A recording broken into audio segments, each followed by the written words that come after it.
আমার এই বুকটা আসলে আব্বা আব্বা বলে ডাক দিতে পারি না দেখে আমার এই বুকটা আসলে বহুত সুখ হয়ে গেছে। আগে যখন এই প্রবাসে মাটিতে ছিলাম তখন বাড়িতে ফোন দিয়া আব্বার কাছে আব্বারে বলতাম, আব্বা কেমন আছেন? এই যে ঈদ আসছে কতবার ফোন দিতাম আসলে, বলে আসলে বোঝানো যাবে না।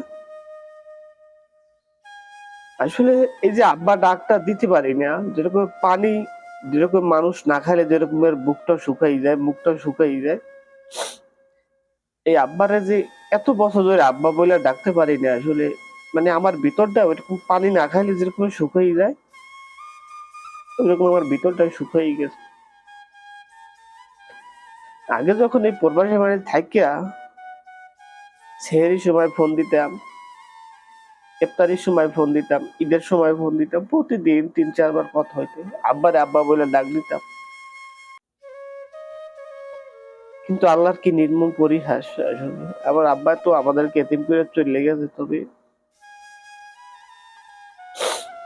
একটা মানুষ যেরকম পানি না খাইলে যেরকম বুকের ভিতরে আসলে বুকটা শুকাই যায়, মুখটা শুকাই যায়, আমি আসলে আমার বাবার অনেক দিন যাবত আসলে বলতে পারি না যে আব্বা,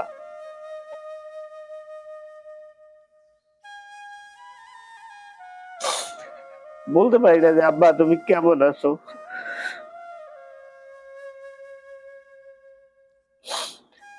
আমার বুকটাও যেমন, আমার বুকটাও তেমন শুকিয়ে গেছে, আব্বা বললে ডাক দিতে পারি না, সেই কারণে আমার মতো এরকমের হতভাগা প্রবাসী হাজার হাজার আছে, যারা আসলে এই প্রবাসের মেয়েতে আসার পরে যারা আসলে তাদের বাপকে হারাইছে, যারা আসলে মাকে হারাইছে, আসলে বাপ হারানোর কষ্ট, মা হারানোর কষ্ট আসলে যে হারাইছে সেই জানে যে আসলে হারানোর যন্ত্রণা কতটুকু। আমার এই বুকটা আসলে আব্বা আব্বা বলে ডাক দিতে পারি না দেখে আমার এই বুকটা আসলে বহুত সুখ হয়ে গেছে। বাবা ভালো থাকো তুমি বাবা, পরপারে।